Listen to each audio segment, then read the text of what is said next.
नमस्कार प्यारे बच्चों। तो कैसे हैं आप सभी। उम्मीद करता हूं कि अच्छे होंगे, मस्त होंगे और स्वस्थ भी होंगे।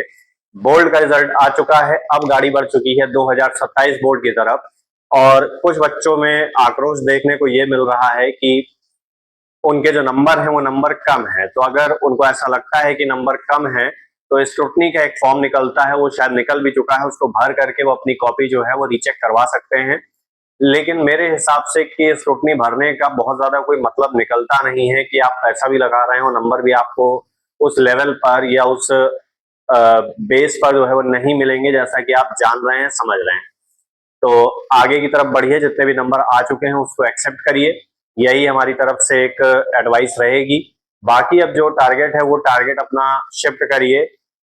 जो भी बच्चे इस साल बोर्ड की तैयारी कर रहे हैं और जाकर के 2027 में अपना जो है हाई स्कूल बोर्ड और इंटर का बोर्ड जो है वो देंगे, उसके लिए यहाँ पर तैयारी बहुत ही अच्छे ढंग से एक एक पॉइंट को कवर करते हुए क्लास 12 फिजिक्स की कराई जा रही है। तो सबसे पहला काम जो है भैया वो करना क्या है, करना ये है कि चैनल को शेयर कर दीजिए। शेयर करने के बाद में बेल आइकन प्रेस कर लीजिए ताकि हर एक नए वीडियो का जो अपडेट है वो वीडियो का अपडेट आप तक ही पहुंच पाए। जैसा कि हम जानते हैं, हम अपने इस channel physics with Shahrukh sir पर लगातार कई दिनों से, लगभग एक महीना हो चुका है, क्लास 12 फिजिक्स की चर्चा जो है बनाए हुए हैं और एक से एक इंपॉर्टेंट टॉपिक, चाहे वो न्यूमेरिकल से रिलेटेड हो, चाहे वो डेरिवेशन का हो, चाहे वो थ्योरी का हो, वो हम लगातार यहाँ पर डिस्कस कर रहे हैं।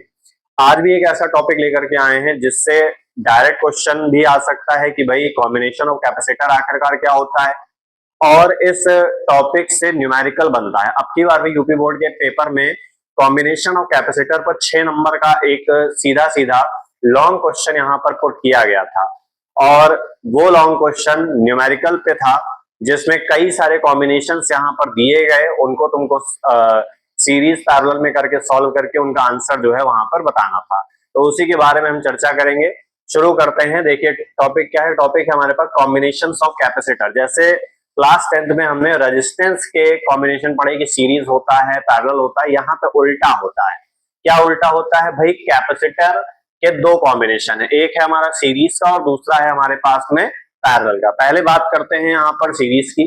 बहुत ज्यादा लंबा वीडियो को हम खींचेंगे नहीं, 8 से 10 मिनट में जो है कंटेंट आपका कवर हो जाता है। छोटे छोटे वीडियो हैं, देखने में भी ज्यादा समय नहीं लगेगा, तो भाई देखा जरूर करें एंड तक। क्या लेकर के जाएंगे, कुछ नहीं लेकर के जाएंगे, कॉन्सेप्ट जरूर सीख करके जाएंगे और क्या पता यही चीज जो है वो आपके पेपर में आपको मिल भी जाए।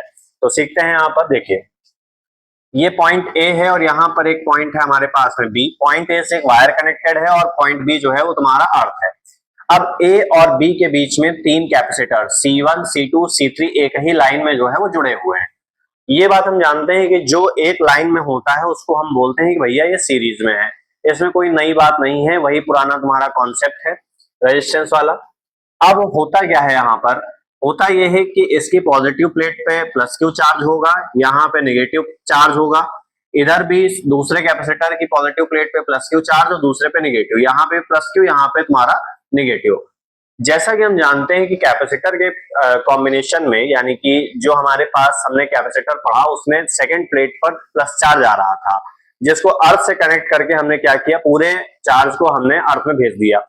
अब ये भी सेम कॉन्सेप्ट वैसा ही है। देखो, तो अब सीरीज में भैया होता क्या है, सीरीज में यहाँ पर जो चार्ज है वो चार्ज में कोई भी चेंजेस यहाँ नहीं आएंगे। ठीक, सीरीज में जो चेंज होगा वो होगा उसके पोटेंशियल में। तो जब पोटेंशियल में यहाँ पर जब चेंज हो रहा है तो इसका जो रिजल्टेंट पोटेंशियल होगा वो रिजल्टेंट पोटेंशियल क्या होगा, V is equal to V1 plus V2 और प्लस का V3। अब तुमने ये फॉर्मूला पढ़ा, क्या पढ़ा भाई, कि Q इज इक्वल टू क्या होता है, CV। तो V की वैल्यू क्या हो जाएगी, V की वैल्यू हो जाएगी Q अपॉन में C।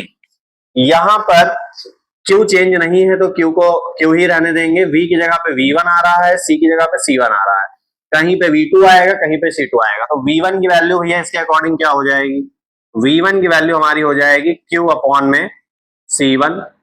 V2 की क्या हो जाएगी, Q अपॉन में C2 और V3 की क्या हो जाएगी, Q अपॉन में C3। V हम जानते हैं कि V की वैल्यू यहाँ पर क्या निकल के आएगी, Q अपॉन में C निकल के आएगी। तो इसको भी यहाँ पे रख लो। यहां से देखो Q कॉमन है, ठीक, तो अंदर क्या बचेगा, अंदर बचेगा 1 अपॉन में C1 प्लस 1 अपॉन में C2 प्लस 1 अपॉन में C3, ये बच जाएगा। Q से Q यहाँ कैंसल आउट हो गया, तो क्या आया, 1 अपॉन में C is equal to 1 upon में C1 प्लस 1 अपॉन में C2 और प्लस 1 अपॉन में C3। अगर हम कैपेसिटर्स की बात करते हैं कि सीरीज में कैपेसिटर किस तरीके से ऐड होंगे, तो इस तरीके से रेजिस्टेंस में जिस तरीके से पैरेलल में ऐड होता था वैसे ही कैपेसिटर आपका सीरीज में ऐड होगा, और जैसे रेजिस्टेंस सीरीज में ऐड होता था वैसे ही यहाँ पर कैपेसिटर जो है वो तुम्हारा सीरीज में ऐड हो। अगली बात करते हैं पैरेलल की। अब यहाँ पे है क्या, पैरेलल का मतलब क्या होता है? पैरेलल का मतलब होता है आमने सामने, ये बात हम जानते हैं बहुत अच्छे से। तो C1 एक कैपेसिटर है, C2 एक कैपेसिटर है, C3 है, कई सारे हो सकते हैं, इनको हमने आमने सामने जो है वो रख रखा है। अब हमने बताया कि भाई सीरीज में तुम्हारा पोटेंशियल क्या होता है, डिफरेंट होता है, और चार्ज सेम होता है। यहां पर ए और बी पॉइंट के बीच में पोटेंशियल सेम रहेगा और जो चार्ज है वो चार्ज क्या हो जाएगा, बदल जाएगा। तो चार्ज का रिजल्टेंट यहाँ क्या निकल के आएगा, चार्ज का रिजल्टेंट निकल के आएगा Q बराबर Q1 प्लस का Q2 और प्लस का Q3। अब इस फॉर्मूले से दोबारा ध्यान दो यहाँ पर कि हमने ये जाना था कि Q इज इक्वल टू क्या होता है, Q इज इक्वल टू होता है CV। पोटेंशियल बदल नहीं रहा है तो Q1 की वैल्यू क्या हो जाएगी, C1V, Q2 की क्या हो जाएगी, C2V, Q3 की क्या हो जाएगी, C3V। तो यहां पर Q is equal to C1V plus का C2V और प्लस का C3V। Q की वैल्यू भी पुट कर दो, CV is equal to V, यहां से कॉमन आ जाएगा तो ये बच जाएगा हमारे पास में C1 प्लस C2 और प्लस का C3, V से भी हमारा कैंसल आउट।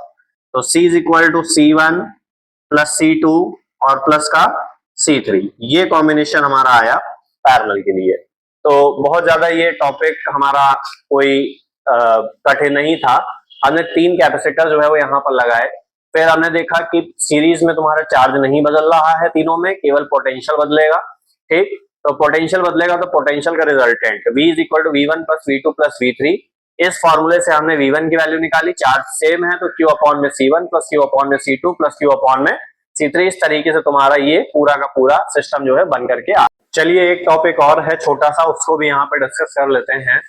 और ये जो टॉपिक है ये छोटे नंबर्स में यानी कि 1 नंबर में या 2 नंबर में या 3 नंबर में पूछ लिया जाता है। वैसे तो ये बहुत ज्यादा इंपॉर्टेंट टॉपिक नहीं है, लेकिन कभी कभी जो है कहते हैं कि अगर एग्जामिनर का मूड घूम जाए तो कैसा भी क्वेश्चन जो है वो दे सकता है भाई। तो यहाँ पर potential energy of a charge capacitor ये टॉपिक है, इसको भी हम लगे हाथ अपने कॉम्बिनेशन ऑफ कैपेसिटर के साथ में डिस्कस कर लेते हैं। 2 से 5 मिनट का समय लगेगा, इससे ज्यादा समय इसमें लगना है नहीं, तो एक पंथ 2 काज हो जाएंगे।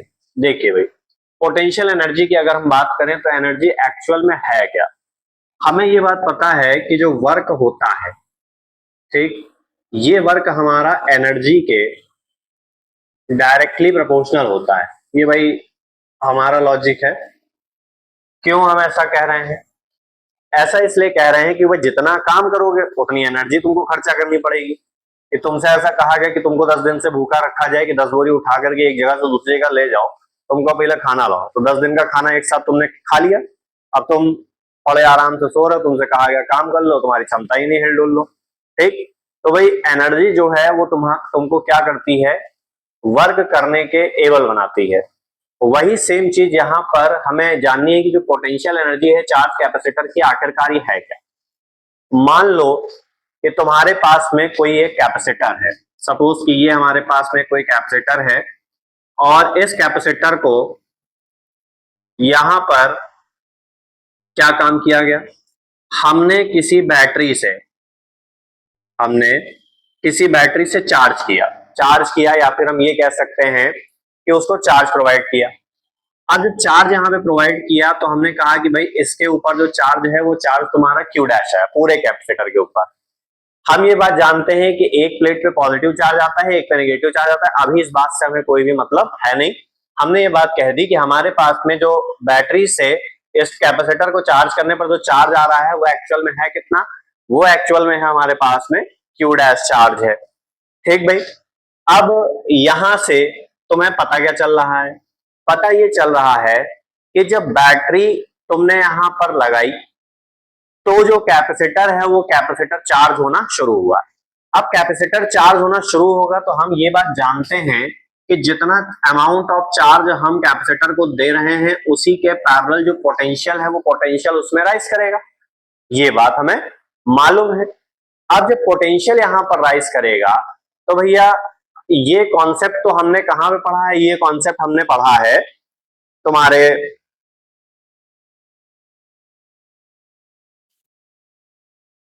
जब उसकी कैपेसिटर की जो डेफिनेशन है वहां पे हमने ये बात तुमको बताई थी कि जितने अमाउंट में तुम चार्ज किसी बैटरी से या किसी सोर्स से तुम किसी कैपेसिटर को देते हो तो उसी अमाउंट में जो पोटेंशियल है पोटेंशियल क्या होता है वो बढ़ जाता है। तो अगर तुमने क्यू डैश चार्ज यहाँ पे दिया तो पोटेंशियल कितना बढ़ेगा, ये भी तो वी डैश बढ़ेगा। ठीक, इसका मतलब क्या है, इसका मतलब ये है कि यहाँ पर वर्क करवा कौन रहा है, वर्क करवा रहा है यहाँ पर पोटेंशियल। किसके थ्रू करवा रहा है, बैटरी के थ्रू करवा रहा है ना। सॉरी, वर्क जो है वो वर्क की जो यहाँ डेफिनेशन होती है वो क्या होती है, वर्क की डेफिनेशन होती है फोर्स इनटू डिस्प्लेसमेंट। अगर हम यहाँ पर कंडक्टर ले लें और इसमें हमने मान लो कि इलेक्ट्रॉन यानी कि चार्जेस जो है वो चार्जेस फिल किए और वी पोटेंशियल जो है इसको दिया, तो ये तो एक तरीके से फोर्स का काम कर रहा है। और डिस्प्लेस किसको कर रहा है, डिस्प्लेस कर रहा है यहाँ पे चार्जेस को, यानी कि आवेशों को यहाँ पे डिस्प्लेस कर रहा है। तो जो टोटल वर्क डन होगा वो टोटल वर्क डन यहाँ पे है क्या, टोटल वर्क डन यहाँ पर है भैया D W is equal to V dash into D Q dash. ये बात हम जानते हैं, ये बात हम समझते हैं। कहां से समझते हैं भाई, समझते हैं हम किस चीज से, अपने फॉर्मूले से कि जो वर्क होता है वो फोर्स इनटू डिस्प्लेसमेंट के बराबर होता है। अब तुमने ये बात जानी कि जो भैया क्यू होता है ये क्यू तुम्हारा सीवी के बराबर होता है। ठीक है, तो अगर हम इसको क्यू डैश कह रहे हैं और इसको यहाँ पे वी डैश कह रहे हैं तो फॉर्मूला जो है वो क्या बन जाएगा, क्यू डैश अपॉन में C is equal to V बन गया। तो D W is equal to Q dash upon में सी, और ये क्या हो जाएगा, ये हो जाएगा डी क्यू डैश।